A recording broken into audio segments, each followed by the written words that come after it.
an evening with the Douglas County Democrats and Senator John Hickenlooper.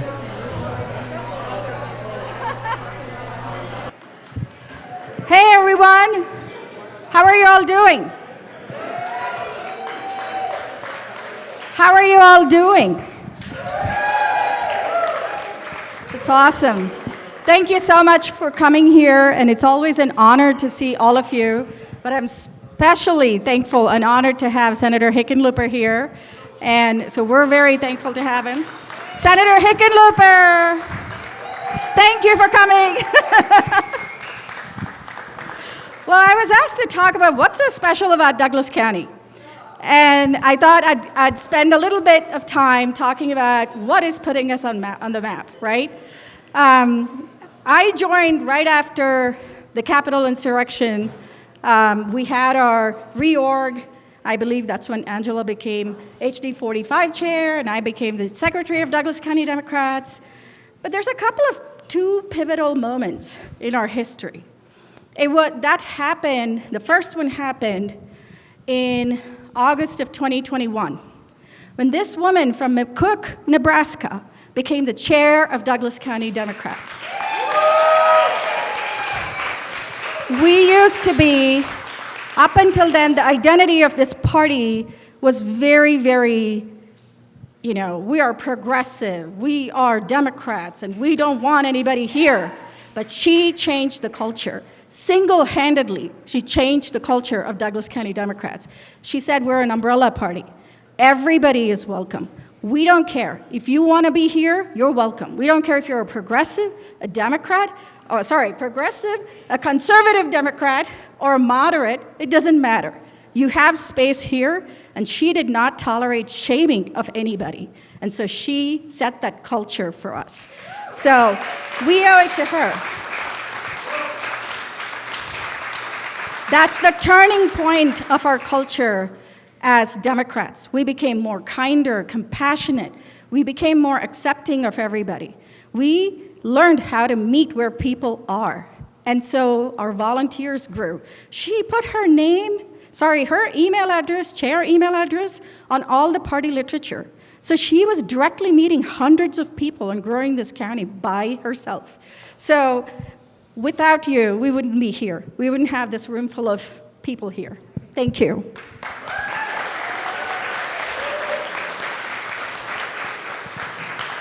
But 2021 also saw a great defeat for our school board candidates.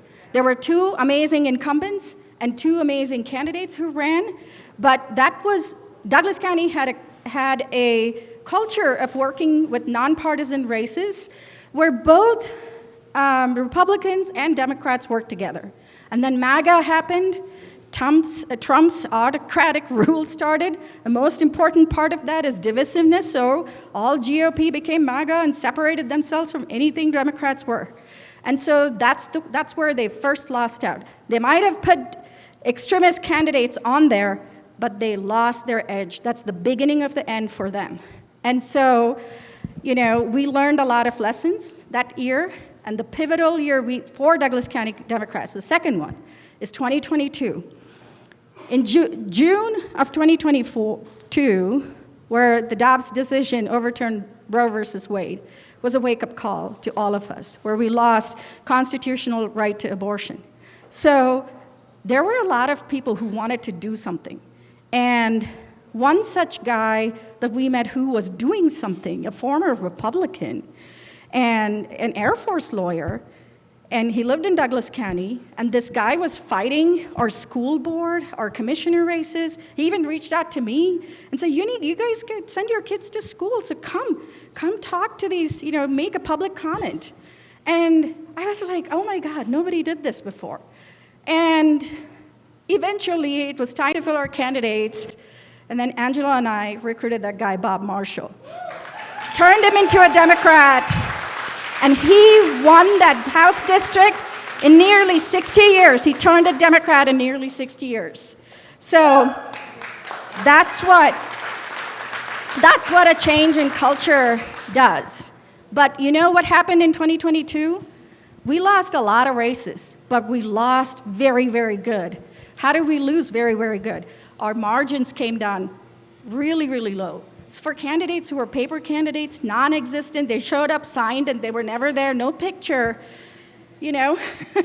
And people were voting. The number of Democrats voting for Democrats or people voting for Democrats just increased. That was just crazy.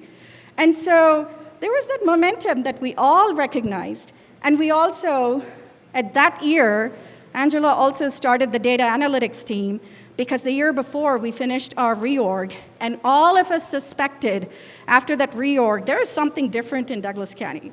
We need to reassess our county, its numbers, its precincts, and that's where we took a chance in 2022, said, that district is a +2 Democratic district, not a +7 Republican district, and our bets paid off. And so 2023 comes around, and more extremist MAGA bullshit was happening here in Douglas County, book bans, corruption charges, incompetence, all kinds of things. And people wanted to do something. And we had more volunteers. And Douglas County Democrats, under Angela's leadership, she negotiated with these nonpartisan groups that did not want to work with Republicans or Democrats and said, let me help you. Let Douglas County Democrats work with you. Let's win these elections together. They're good for everybody. So 2023 saw a resounding success in getting all 3 school board candidates elected by Douglas County Democrats and the Duck Co-Parents Group. So that's a huge win for us. And that win signaled a big change for 2024. And so, my goodness, I'm surprised any of us are still alive who are running the party. I don't think, there's Tom Oriole, our first vice chair, I would give kudos to him. There's Stephanie Corrington, our second vice chair.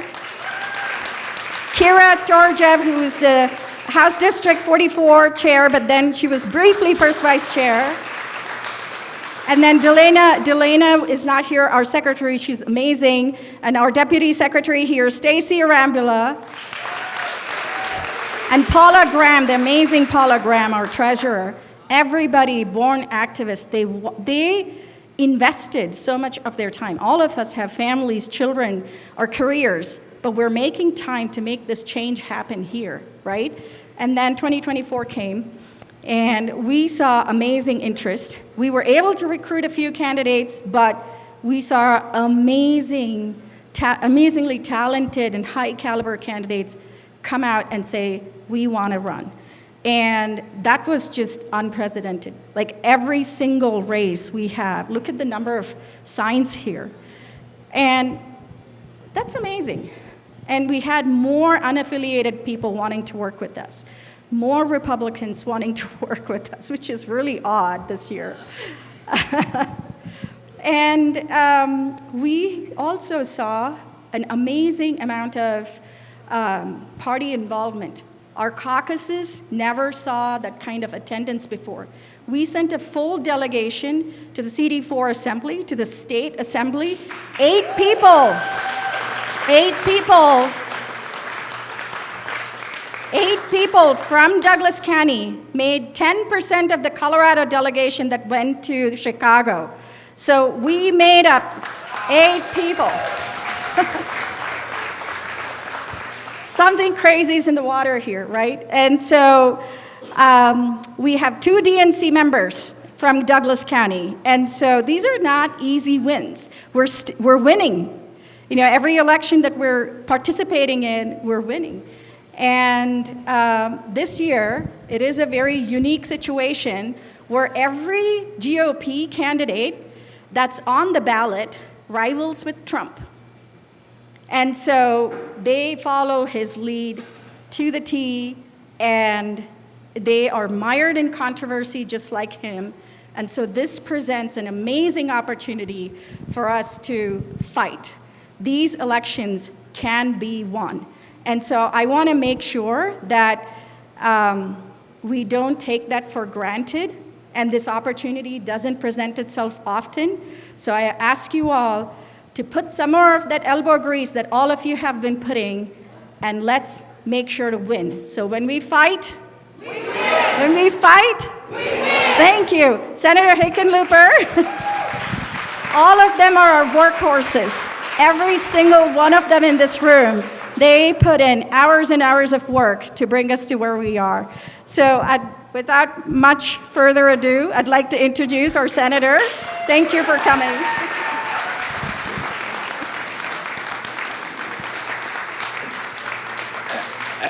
And I'm going to be regretfully brief because we have people that have more value to provide you, because you're the ones who are going to go out and talk to your neighbors and your friends. And if your friend happens to be maybe an unaffiliated voter, maybe someone with an open mind, you're not going to come out and give them the hard information. You're going to take the interesting fact, the thing that's special about these individuals, and put it in a context where they go, huh, hadn't thought of that. And I think it helps that every one of the GOP candidates are all Trumpians, Trumpsters. I was going to go say something that I would regret. Just so we're clear, 2020 was the freest, fairest, most accurate election in the history of America.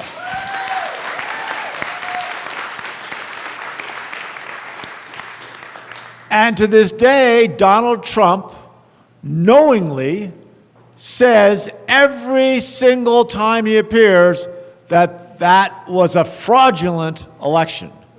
In so doing, and I mean, he refused the transition, the peaceful transition of power, which our country is known for. But in so doing, by denying the credibility of our elections, he denies our Constitution, he denies our countryhood. And our system, our democracy, our rule of law, our fair elections is the envy of the world. And he is trampling it in the dirt for his own narcissistic, sociopathic delight. What we do here is going to be emulated in rooms and offices and union halls all across America over the next 22 days. And we're all going to do our part and keep bringing it up in a moderate way, talking about how incredibly excessive and, I mean, how many of you could talk for an hour without running out of things to say nasty about Donald Trump? Right? I think I could go 6 hours and not run out of nasty things to say about him. But that's not going to win elections. What's going to win elections is talking about our country, right? And what democracy means. You never know, in a democracy, you never know which election is your last. Right now, we're the oldest democracy in the world, right? But you never know when your election is going to be last, and you can't sit back.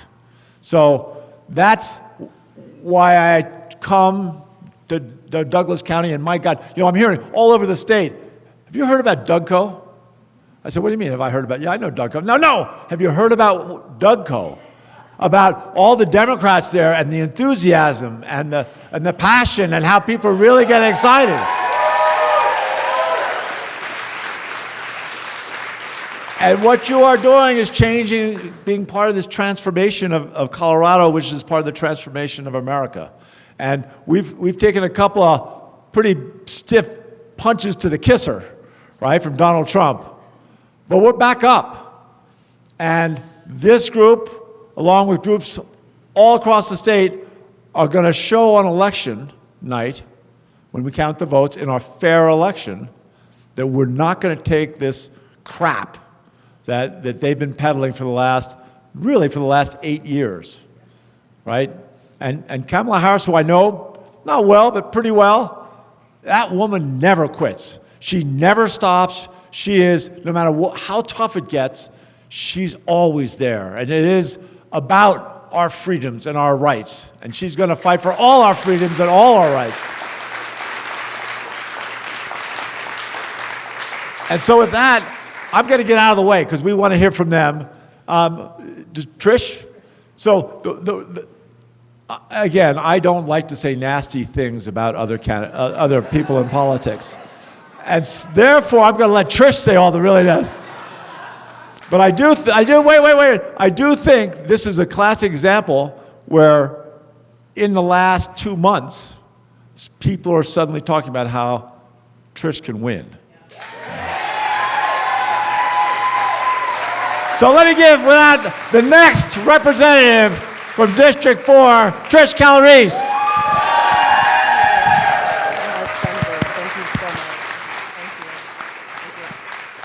All right, because you're going to be knocking on a lot of doors, you're going to be making phone calls. How do we say my last name? Okay? Okay, so Calabrese, you can pronounce it however you want, but if we're going to say it right, it's Italian, say it with your hands. Calabrese, you got it. Who's ready to get rid of Lauren Boebert? You ready? You ready?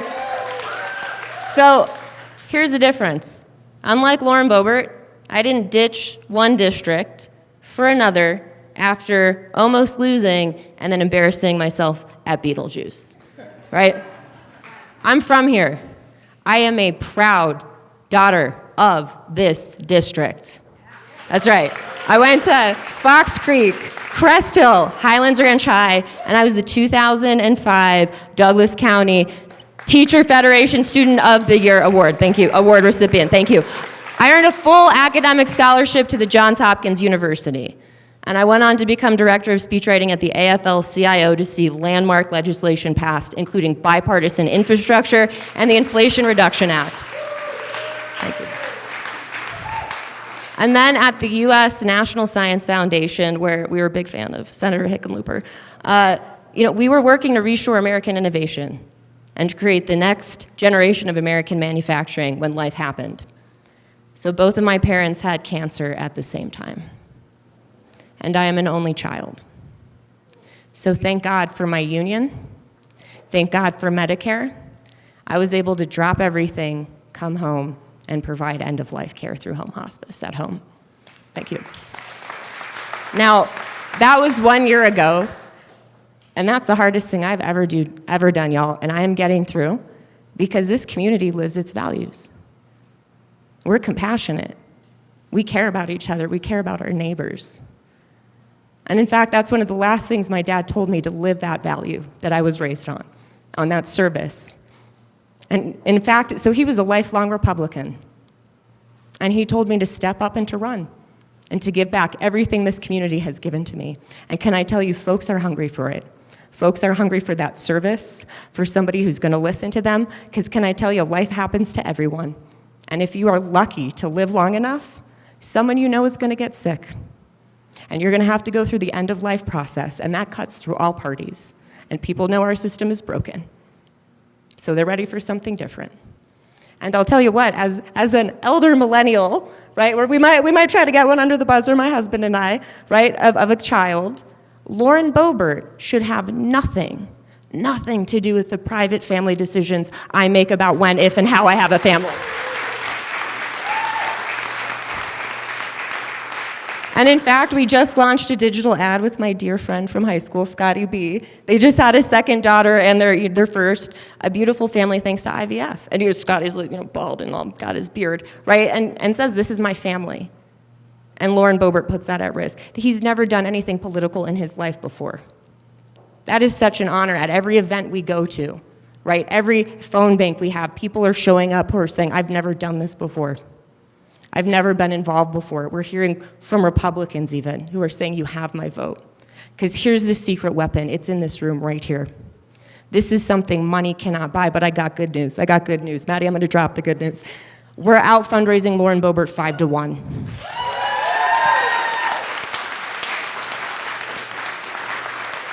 And we have the winning message that's moving voters. It is a persuasive message that moves even Republicans. It's a specific hit. It's on the PACT Act. Because Lauren Boebert talks a big game about being veterans first, right? And yet, about America first, but she puts our veterans dead last. Specifically on the PACT Act, that's care for veterans who were exposed to cancer-causing toxins and burn pits during war. She voted against it. So it's named after Sergeant First Class Heath Robinson. His widow and his mother-in-law, who was a UAW retiree, they worked tirelessly while taking care of him as he died to help pass that legislation. The bill's named in his honor. Danielle Robinson was recognized at the State of the Union by the President of the United States. And guess who interrupted that sacred moment to heckle? Lauren Boebert.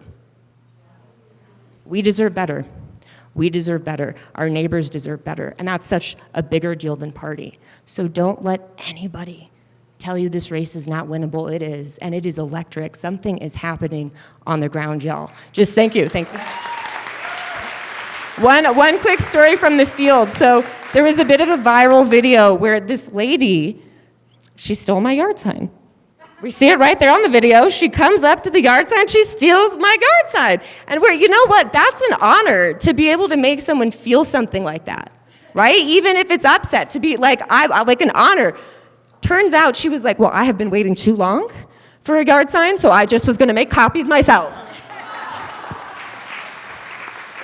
Something is happening, you all. So again, we're out fundraising her. And last time, we'll close with this. Lauren Boebert, right, won by less than 600 votes. I've heard from so many people in Colorado 3 who regret that we didn't knock a couple more doors, that we didn't pick up the phone, that we didn't send a couple more texts. This is the race you can control, and it's gonna affect everybody down ballot, and it's gonna keep Douglas County for the next generation. So let's go, fight, win, let's go.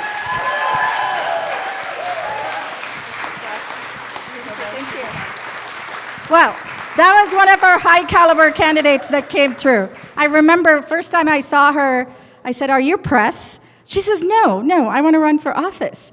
And I said, what, county commissioner? She goes, no, Congress. And I was like, what? Well, here she is. How cool is this? Tricia Calvarisi.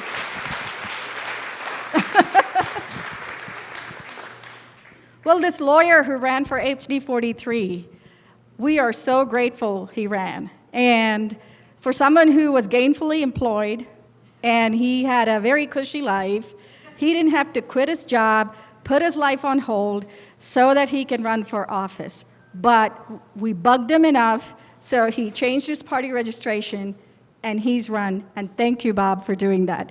So let's hear from Bob. Well, thanks a lot. We're supposed to only have 3 minutes, but I'm going to take an extra 10 because someone called me an Air Force lawyer. We won't even dignify that with a response. Let me change it. Bob likes hugs. Make sure you hug him before you go. I'll be out of here before any of you touch me, you know that. So I'm Bob Marshall. I was often introducing myself as the first Democrat elected in Douglas County since 1960, but literally as I was sitting there, I came up, we don't look to the past, we look to the future, and it suddenly dawned on me, I'm the first incumbent Democrat running for re-election in Douglas County. So always look ahead, let's not look back. But my 3 top priorities, as always, public safety, public education, and the environment. But since I got down to the Capitol, you wind up getting into an expertise, and I've become pretty much the Capitol's go-to guy and point person on good governance, taxes, and veterans issues. But Indira asked us not to really do a stump speech. She said, talk about yourself and your story and how everything got involved with the Democrats. So I wasn't born in a log cabin on the frontier of Kentucky, but I was born in a very large brick hospital in downtown Denver, St. Joe's. I grew up in Evergreen, Colorado in the 70s and 80s, which I have to tell you was Shangri-La. The place has been absolutely destroyed, and it's still better than almost anywhere else you can find. And was in the Marine Corps for 28 years, almost all over the world, and I could say that. I was absolutely shocked that there's so many places in the world that are not as wonderful as Evergreen, but there are. So I was a Republican for 30 plus years.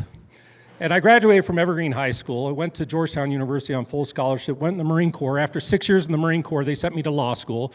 Went through law school, worked as a defense counsel, the senior defense counsel in Japan, and then the SJA at Marine Corps Air Station Iwakuni, got out, went and clerked for a federal circuit judge in Kentucky, which was one of the best experiences of my life. He was one of the greatest men I ever met out there on the Sixth Circuit, Judge Seiler, very well-known judge. He had his little clerk tree that everybody was a part of. But I came back to Colorado because with my family, and the wars kept going. So I kept getting pulled back, did my tours in Iraq and Afghanistan, doing everything. Then as I was leaving Afghanistan, the Department of State wanted me to return as the lead rule of all advisor, which was an opportunity of a lifetime, but I had a medical condition, and I wound up at Wounded Warrior Battalion, started doing disability work for the guys, absolutely loved it. So I was there on 6-month orders nonstop, and it was San Diego, so you lost track of time. So like 5 years later, I'm like, holy mackerel, this isn't exactly what I wanted to do. So I got an LLM in tax law. The IRS picked me up, and I was working in the large business and international litigation division of the IRS when COVID hit. And they had to kick me out of the building, kicking and screaming in DC because I did not want to work remotely. I was the last person out. But I told them, I'm not working here, I'm going home to Colorado. So I went home, and they said, be back in 2 weeks. And we're not paying to bring you back. I went back 2 years later, basically to get my car, about a year later. But when I was here, it was the first time I started getting involved. And when I was in the Marine Corps in 2016, when Mr. Trump attacked Captain Khan's mother, I was in the BOQ for the Bachelor Officers' Quarters in San Diego that Sunday morning seeing it, and I started throwing stuff, I was about ready to say something else, at the TV nonstop. And at that point, I was like, I could never support an individual like that.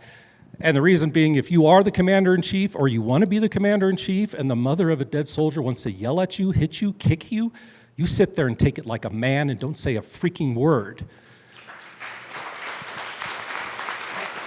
And I saw George W. Bush do that with a mother who attacked him, and he did not say a word back. And I saw Hillary Clinton do that to a mother who attacked her and blamed her for stuff, and she did not hit back. And she didn't even say anything against him. But I thought the GOP had come back to its senses, and you wait, and people say, well, why not earlier? Why not earlier? You get to the point where the straw breaks the camel's back, and for me, it was December 2017 when the Republican Party kept supporting Roy Moore for the U.S. Senate in Alabama, for those of you who remember what a disaster that was. So it was very hard for me to pull my membership in the Republican Party, but I did then. And then I was back here, and as some of you memorably remember, I started after the 4th of July when Mr. Trump had his ridiculous Mount Rushmore speech. I went down to Highlands Ranch Parkway and Broadway and started marching with a large American flag, a big Biden 2020 sign, and a straw hat that I just had. I'm a Colorado guy, to keep the sun off my head. I was not on social media at the time, but obviously it went around and people started calling me Biden Bob, Biden guy. Things started, got involved with the cops, as you know, the sheriff's department. I have a strong background in criminal law, and so I started asking pointed questions they didn't like.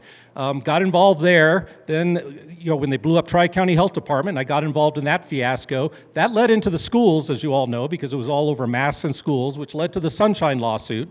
And I was doing all this stuff as an unaffiliated with the Democrats. And finally, they were like, look, you're doing all this stuff for us, and we love it. You want to join and run with us?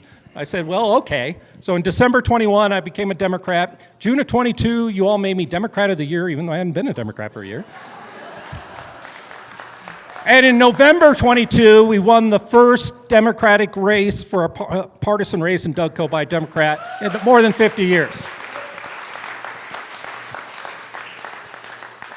And people, I am, as you all know, the most conservative Democrat in the State House, but I represent the most conservative district held by a Democrat. And a lot of people ask, well, yeah, you can just switch like that? I haven't really changed. And when I mentioned growing up in Evergreen, I had two families, my mom's family and my dad's family. My dad's family were all hardcore Republicans. You go to their houses, it was like going to a museum, and books, and all intellectual. But my mother's family were hardcore Democrats. And my grandfather was one of the greatest men I ever met, a self-made man. He would always make the point and tell us, I am not a criminal. He had a ranch up in Kremling that we grew up on and a place up in Arapahoe Forest. He said, the only reason I'm not a criminal, because I was 14 years old in the middle of the Depression, was because of Franklin Roosevelt and the Civilian Conservation Corps. And that was hard work.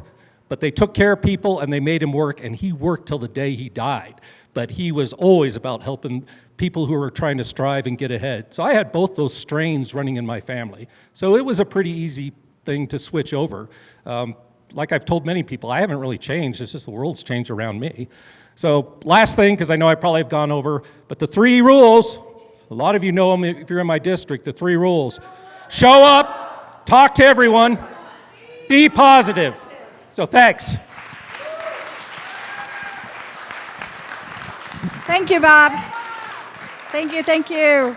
Let's hear from this lady, Angela Thomas.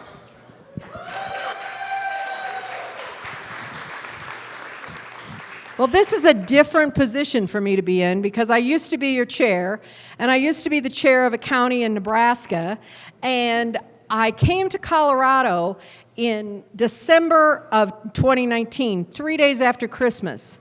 And I was at my first Democratic meeting the first week of January, and the rest is history.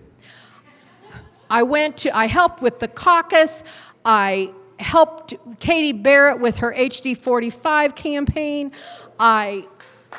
Then I became the chair of HD 45 for all of 3 months.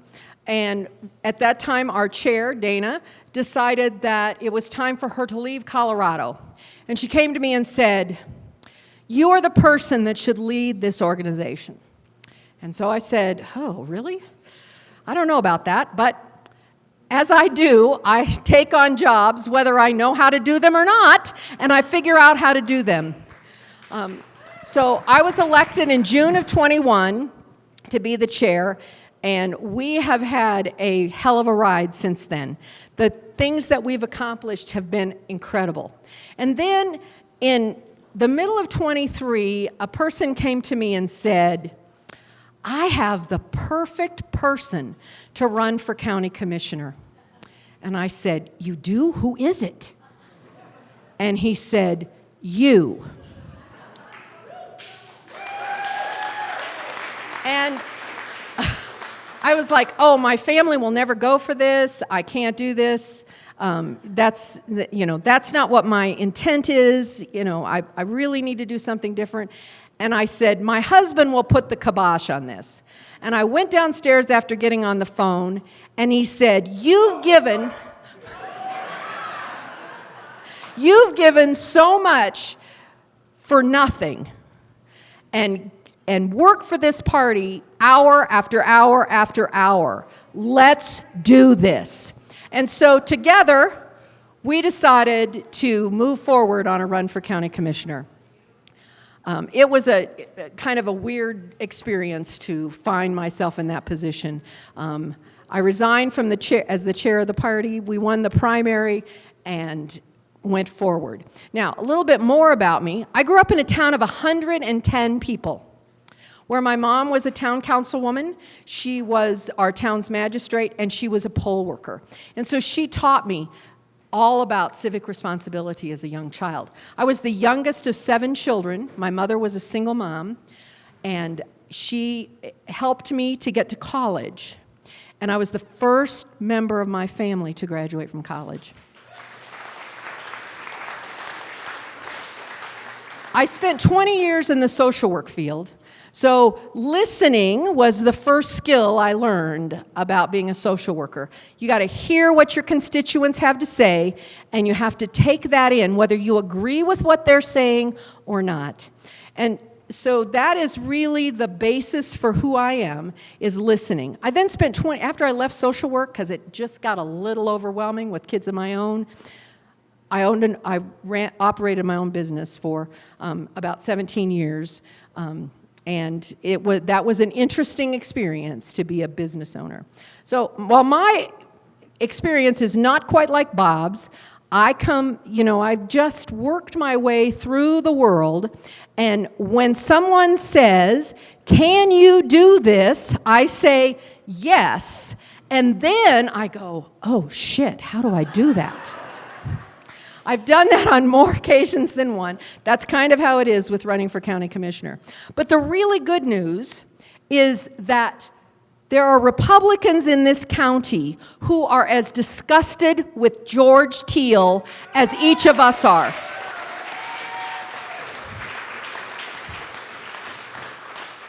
I was at an event today with Josh, and we had about 50 people there, And they were Democrats, unaffiliated, and Republicans.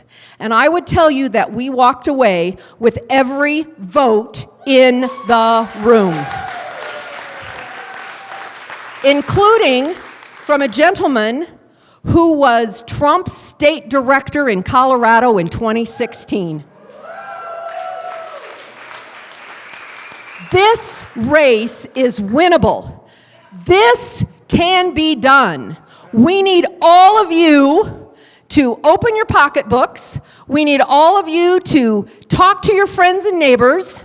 We need all of you to help out in whatever way you can, because we can elect the first Democratic county commissioner in Douglas County since 1980. And help me out by helping Josh win too, so we can truly make a difference in Douglas County. It can be done. So when we fight, we will send George Teal to the curb. Woo! I have 2 mics. Next, I'd like to invite Eric Brody to speak to us. He is very set on not being divisive, and his life's work speaks for itself. And I'm not going to talk too much. I'll let Eric explain. Come on over, Eric. Thank you very much, Indira. So, thank you all very much. So first, a little story. My Alexandra and I, we met and courted in Washington, D.C. And she spent her formative years on the Front Range. And there came a point where she said, I'd like you to meet my mother, who lived up in Dumont, up in the on I-70 corridor. And she came out, it was during the summer, she came out ahead of me. I followed afterward, and I made an arrangement for how we would meet up. I consulted my pocket guide to beer pubs. And I looked in the Colorado section, and I saw the Wynkoop Brewery. And so I said to Alexandra on the phone, here's the address, let's meet at the Wynkoop Brewery. So, I am so grateful to Senator Hickenlooper for his excellent service as mayor of Denver, as governor of Colorado, continuing as senator, and also for his personal role in my lifetime fulfillment. Thank you very much. So as Indira said, well, I'll just speak a little bit more about my background. So I've been very politically minded from a very young age. I used to watch the Sunday morning talk shows with my dad and participate in political discussions with my family, very politically minded family from a very young age. As an undergraduate, I was the leader of the independent party of the Yale Political Union, where we prided ourselves on not being captives of groupthink, but being free-thinking individuals. And so this is kind of consistent with what Indira was saying about not being divisive, because all through my adult life, let's say, I've cultivated the manner of understanding or seeking to understand people whose views differ from my own, seeking to convey my own views in as persuasive and diplomatic way as possible, and trying to be as forthright and fair-minded as I possibly can be.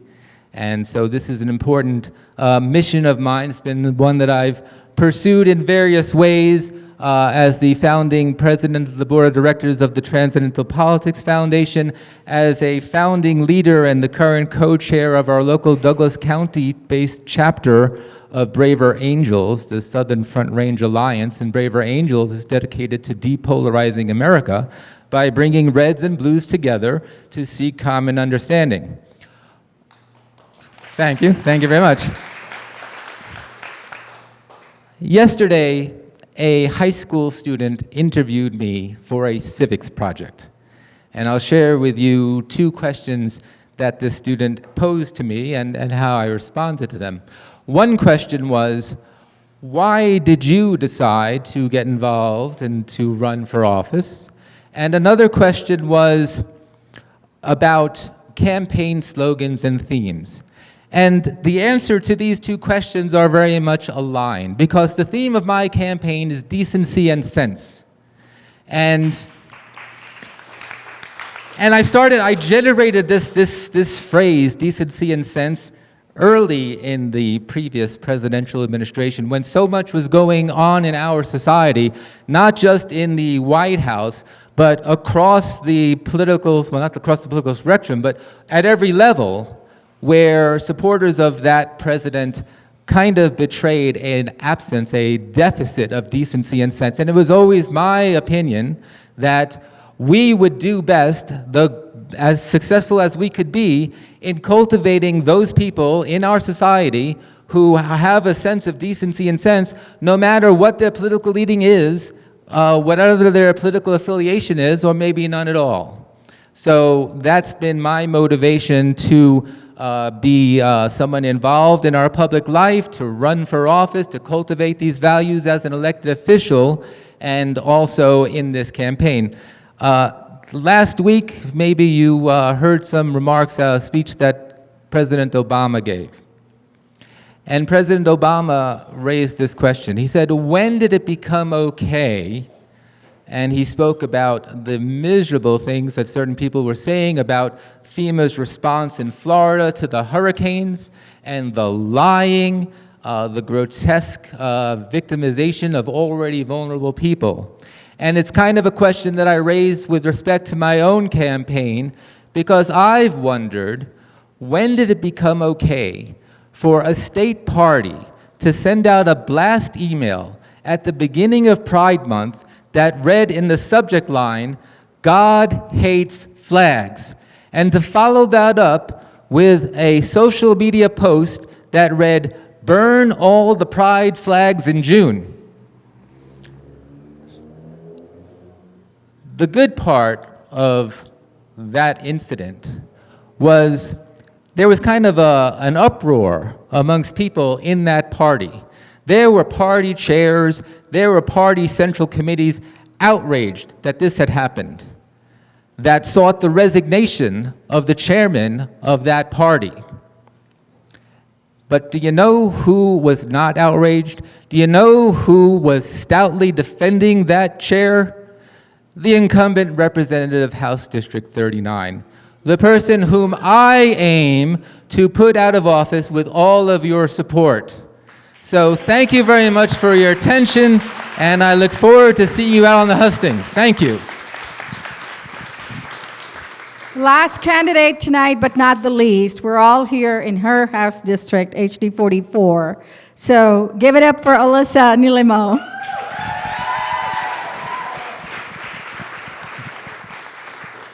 Well, as you just said, welcome to my home, welcome to Parker, and to one of my absolute favorite small businesses, Fiction, that has been such a lovely host to us many a time now. My name is Alyssa Nilimo. I'm a fourth-generation Coloradan, and I am running to represent House District 44 here in Parker. I started in early childhood education. I now work in higher ed, and I became a bit concerned about things I was seeing in my community. I was concerned about if kids were getting the education they deserved and felt welcome in public schools, if people felt welcome and like they could afford to live in homes here in this county, if people felt welcome and if their small businesses could thrive in this space. And so I started talking to leaders in both parties in the community about what it might look like to run here. And one of those conversations, referring to my Asian heritage, the gentleman asked me, "Is there not a better place for someone like you to run?"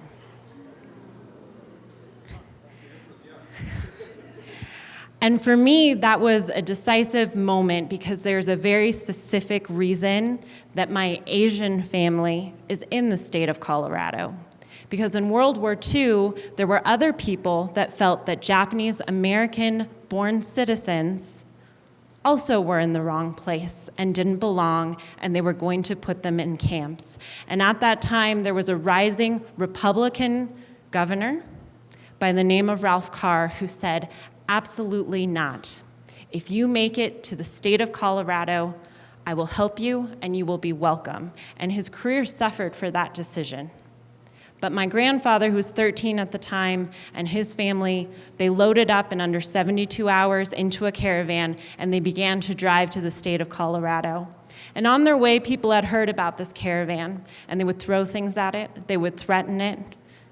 They would say, "Japs, go back to where you came from." And so when they reach the border of Colorado, they are greeted by the National Guard, and unsure if this promise is real or not, they stop, and the gentleman there says, "Welcome to the state of Colorado. Welcome to your home."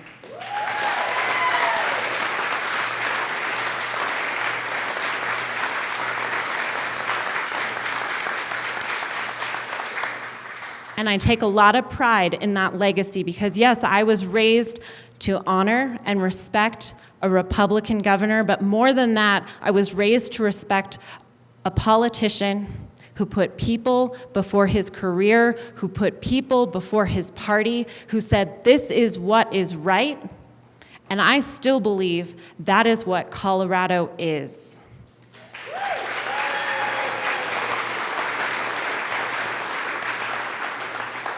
And I'll tell you, when we walk around this district, me and my volunteers, we only knock unaffiliated doors. We are only knocking folks who also feel disillusioned, who feel left out, who maybe haven't been voting or haven't always voted our way. And just this last weekend, a volunteer who has just started knocking for the first time in her life, she reaches a door, and the gentleman sees the flyer in her hand, and he says, I can't do politics. I'm so over it. But he sees right behind that flyer the one about 5A, and he stops for a second, and he goes, "Well, I do care about that one. I do care about education." And this volunteer has a very long conversation about 5A is a great step, but we also need leadership who is willing to fight for public education in this district.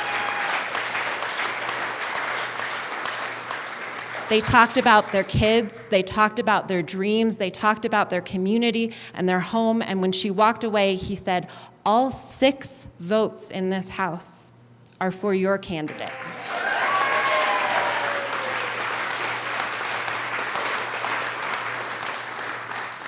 And so what I am up here doing, what all of these candidates are up here doing, is not easy, but it is also not impossible.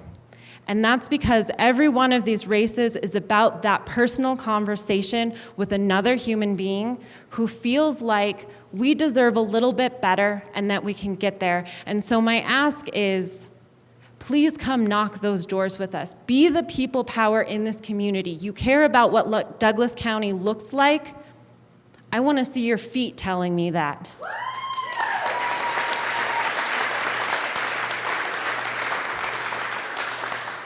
Because every single vote you get is the difference on whether this is a place that gets to tell me, isn't there somewhere better for you to run? Or it is the place that says, welcome to the state of Colorado, welcome to your home.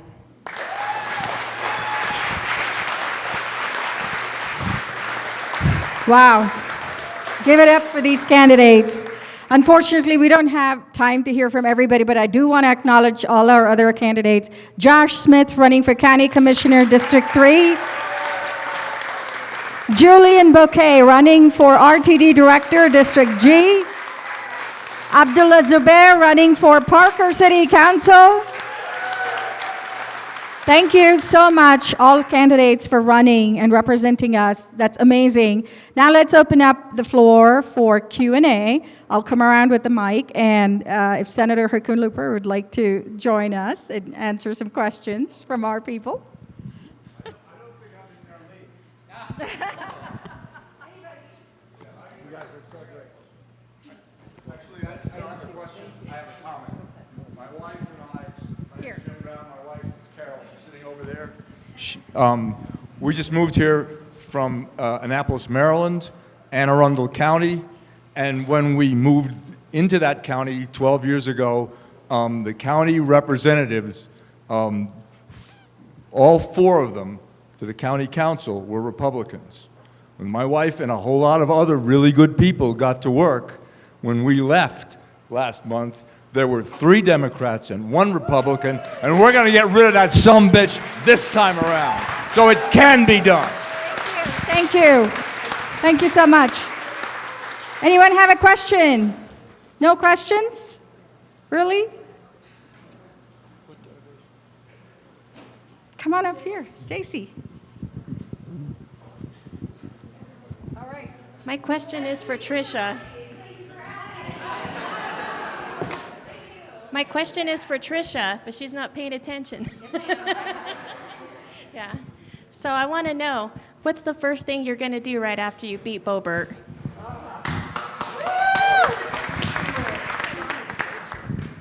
Make sure that she's gone for good.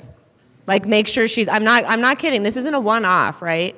I'm gonna, whatever it takes that we can hold this spot, right? So looking where we can build consensus and make sure we keep it. Because this is not a one, like, we need this kind of leadership for the long haul. So that's an excellent question. Thank you.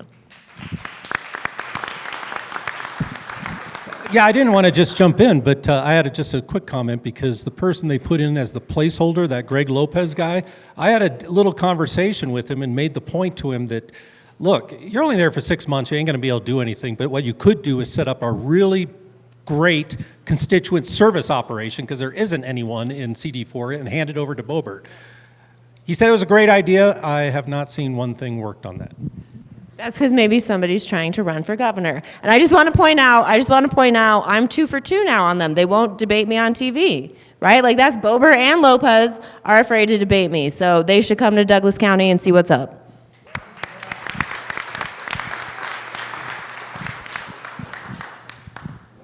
Hello? Oh, hi. I have a question for the candidates, and then I want to turn it back around to the people here. I want to know what each one of y'all are doing this weekend and what volunteers you need, and I want to hear by applause who's going to be coming out and helping them.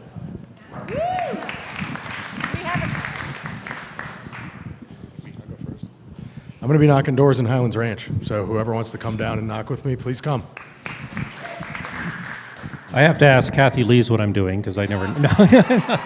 No, actually, I am having the town hall on Saturday. I will be canvassing in the morning, canvassing on Sunday. The town hall, of course, is a big thing because I've had 14 of them since I got elected. More than anyone in the state, solo town halls, and more than all the other Doug Cole legislators combined. Yeah. So we like to make that point. We're open and accessible. So we'll be canvassing every single day, every single week. Thank you to the folks who've been coming out. We see you, we love you. So we'll be there, and then so that I stop bothering Maddie, she's gonna download all of the Republicans, and I will call them personally myself, if need be. So thank you. Canvassing, canvassing, canvassing, postcards, postcards, postcards. Anyone can do one or the other or both. And don't be fooled. Sometimes people say, well, you know, it's too late. The ballots have already come out. You know, most people don't fill out the ballots right away. It's mostly political obsessives like ourselves who do that. So there is lots of people to reach between now and November 5th, and there will be for a long time. So by all means, step up, get involved, write postcards, knock on doors, leave literature. Thank you. I'm going to join Alyssa Milemo at the Parker Library on Books are awesome. Canvas, sorry, I didn't remember that part, with Alyssa. And also, I learned today that Shad Murib is planning to attend our canvas as well. So please, all of you show up to help us out with that. We are wanting to hit as many people as we can. But the important thing for all of you is, as soon as you vote, you come off our list so we won't bother you anymore. And so tell everybody else that. Get your vote done, figure out what you need to do, and get it done. But join Alyssa and I on Saturday. I also have free-range canvassing. Anybody wants to free-range canvass, all they got to do is email me, call me, text me, and I will get you a list and lit to get out and tell people how we can get rid of George Teal.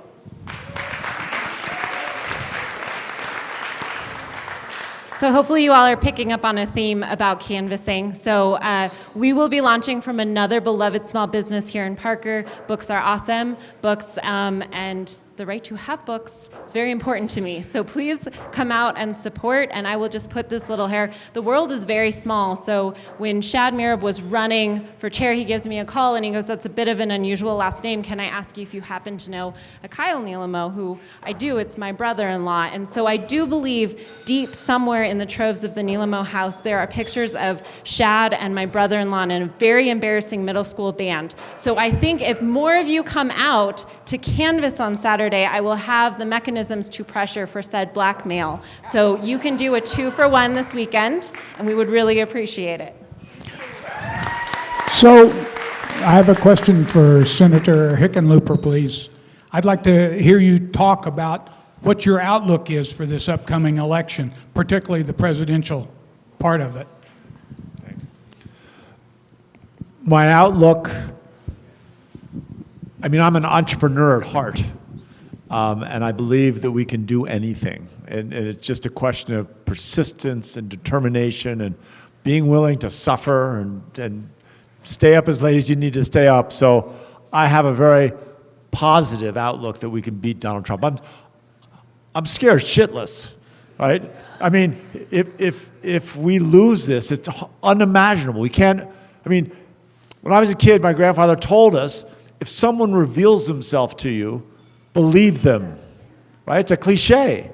But I feel very positive, and I feel optimistic. I feel I'm going to go home tonight to my wife, and I'm going to tell her how much more optimistic I am just watching democracy and hearing about the door-to-door work that you guys are all doing and what remarkably great candidates you are. It just is, it's truly inspiring. So here's a commitment. I'll find one day. I've got my days pretty much all blanked out here. I'm going to go help a couple of senatorial friends in different states that are kind of I mean, it's just close everywhere, right? So you want to be everywhere you can go. But I'll try, I won't promise, but I'll make every effort to come down and do a little bit of a day of canvassing, try to get to each of you, which would be, because I kind of miss it. Anyway. Hi, my name is Braden. I'm with the Douglas County Young Democrats. My question is, well, about a month ago, my mom broke her foot, and she has been just obsessed with writing postcards and sending them out to people in swing states, and she also just loves making these bracelets with Democrat slogans. But what I'm curious particularly is what can she do and what can I do, given I have 2 working feet, is go and, with the election so close, get involved and do whatever I can with my community, beyond, canvassing, which we've spent a lot of time talking about. And I'll let each of these guys, I think canvassing is the most important, the best use of your time. Canvassing, it just does it. Making phone calls, sending texts, messages now. You can tell when they're coming from some bot. But when someone sends you a real text and say, I'm so-and-so and I'm in this place, and here's why I really believe you should do this, I look at it and I go, I read it, I think about it. It makes an impact. Not the same as someone coming to my door, and not the same, even robocalls, I think. I pay attention to everything. I should never reveal that.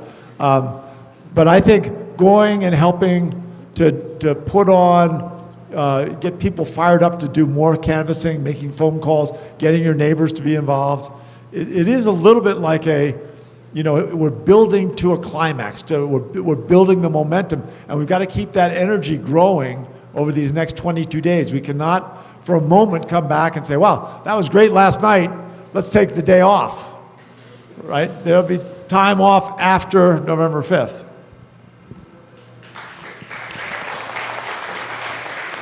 Amen to that, Senator. So, I know all of you know me. I'm Michael Clarkson, for those who don't. I have more of a comment, and first, really quick, a big hand for this awesome slate of candidates we have.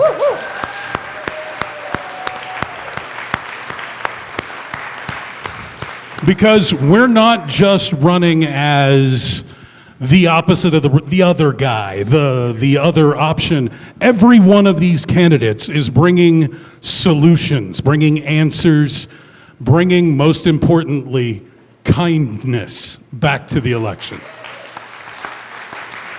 And that's all I wanted to say is I want all of you to tell your family, your friends, no matter where they sit on the political spectrum. You want kindness back in politics, you want goodness, you want real solutions, you want good governance. These are the people to elect.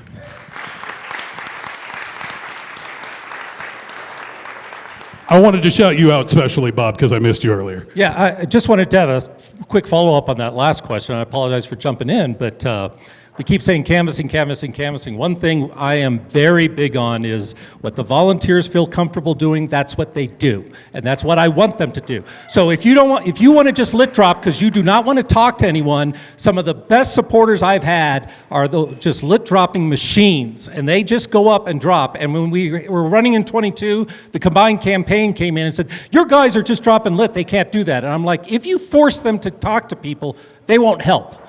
So anything you feel comfortable. So when we say canvas and you don't want to canvas, come and lit drop. If you want to do anything. And on Sunday, I forgot to mention this one when they said what we're doing on the weekends. We're having another rally at Highlands Ranch Parkway and Broadway at 11:30. There are a lot of people who say those things aren't very helpful, but again, it's one of those things. I know we have 4 older people that come to those. That is the only thing they'll do, and it gets them excited, and it's something to do. And as you noticed the last time, we had air supremacy this last weekend. Now, wait a second. Are we going to give a standing ovation for Indira for all the work she's done?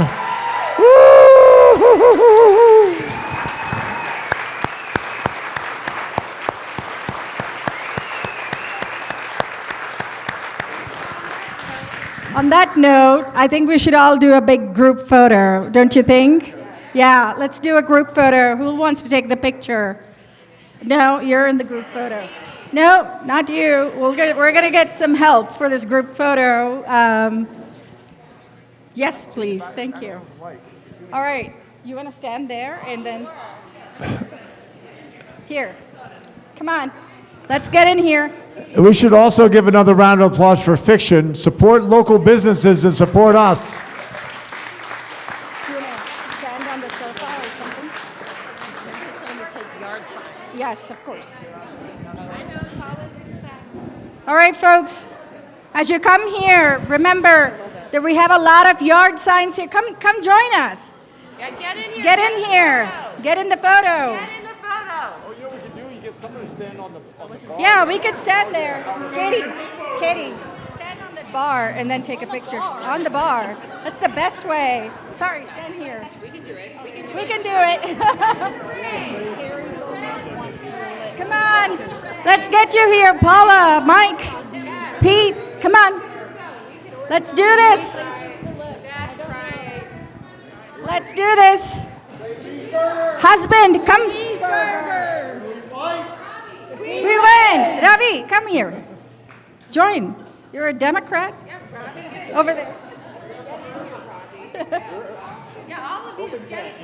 Come on, Tim. What are you doing?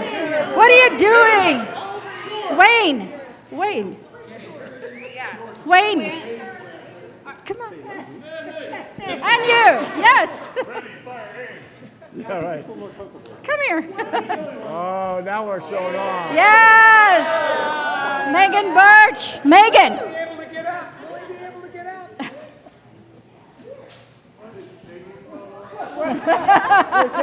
There's no film in the camera. Thank you. Douglas County Democrats, joyful warriors, fighting for a brighter future for Colorado.